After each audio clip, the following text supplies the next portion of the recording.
Palestine is not just an issue of today. The fight to capture this city has been ongoing for the past 3,000 years. Around 3,300 years ago, Allah commanded Musa to liberate the Bani Israel from the slavery of Pharaoh in Egypt. After much hardship, Pharaoh finally released the Bani Israel. Musa then brought them near Palestine and instructed them to attack the city. But Bani Israel replied, "You and your Lord go and fight. We are not going to fight." Because of this, Allah punished them by making them wander in the desert for 40 years. It was during this time that the divine book Torah was revealed to Musa. And in the first chapter of the Torah, the book of Genesis, it is clearly written that this region, Palestine, was reserved solely for the children of Ibrahim by Allah. This is the reason the ongoing conflicts continue to this day, because the Jews claim, based on this verse in the Torah, that only Bani Israel have a right over Jerusalem and Palestine, as they are the descendants of Ishaq, the son of Ibrahim. And it makes sense, so it should belong to them. However, the Torah also mentions that the land is meant for the children of Ibrahim, not just for the descendants of Ishaq. Ibrahim had not one but two sons, Ishaq and Ismail. Ishaq was the forefather of Bani Israel, but Ismail is considered the father of the Arabs, and not just us, even the Jews acknowledge this. So according to their own scripture, the Torah, the right to Palestine, does not belong only to the descendants of Ishaq, but also to the descendants of Ismail, i.e. the Arabs. After living in the desert with Musa for 40 years, Bani Israel eventually conquered Palestine under the leadership of Yusha. However, not long after, they lost control of the city again. For the next 300 years, Bani Israel were unable to reclaim the city. But then, under the leadership of Daud, they recaptured Jerusalem. His son, Suleiman, built a temple there, the first place of worship for Allah. The Jews ruled Palestine and Jerusalem for about 400 years after Suleiman. Then came the rise of a powerful empire in Babylon. Its king, Nasser, attacked Palestine to expand his empire. He destroyed Jerusalem, martyred thousands of Jews, and demolished the temple built by Suleiman. Those Jews who survived were taken as slaves to Babylon, where they lived in slavery for 70 years. A noble king of Persia, Cyrus the Great, known to us as Zulkarnain, invaded Babylon. He conquered it and freed all the Jews, sending them back to Palestine. He even provided them with funds to rebuild the Temple of Suleiman, which had been destroyed.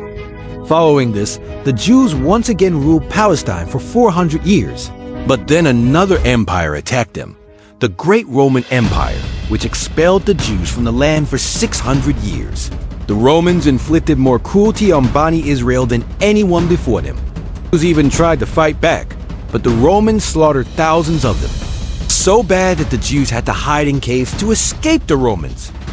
Also destroyed Beit al-Maqdis, the sacred temple built first by Suleiman and later rebuilt by Zulkarnain. Since then, that temple has never been rebuilt.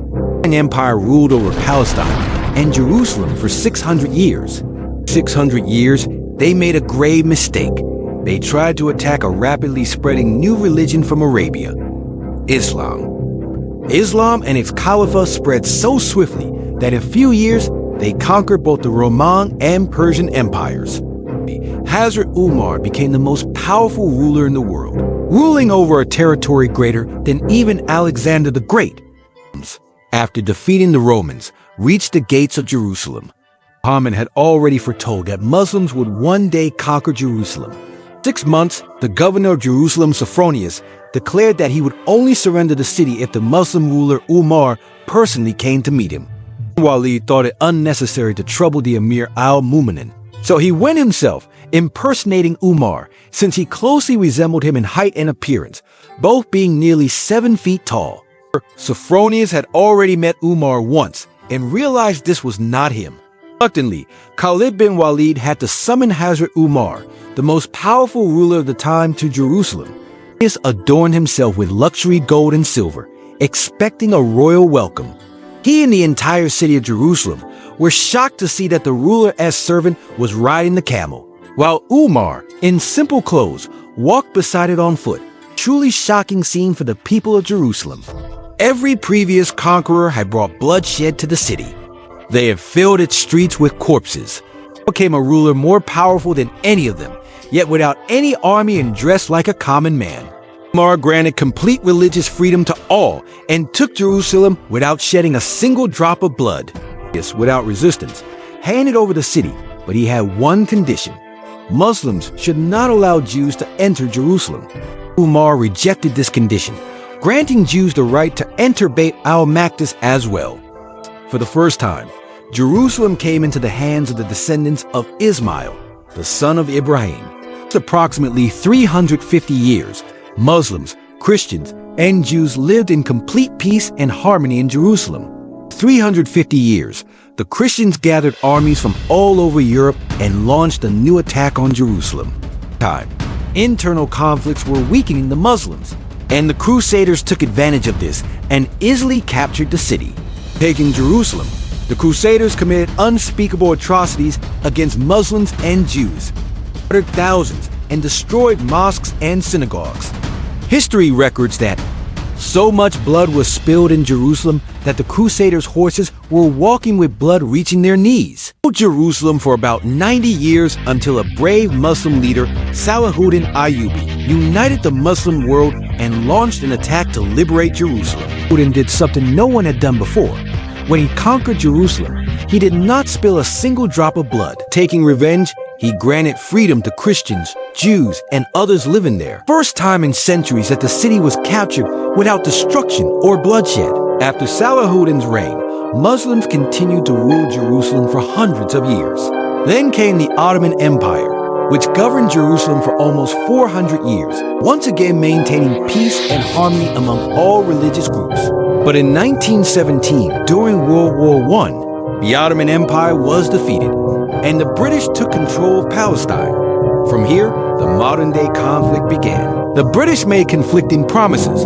On one hand, they promised the Arabs independence if they fought alongside them against the Ottomans, and on the other hand, they signed the Balfour Declaration, promising the Jews a homeland in Palestine. As more and more Jews migrated to Palestine, tensions rose. In 1948, Israel was declared an independent state, leading to the first Arab-Israeli war. More than 700,000 Palestinians were displaced, their homes destroyed, and they became refugees in their own land. This is what Palestinians call the Nakba, or the catastrophe. Since then, the conflict has only worsened.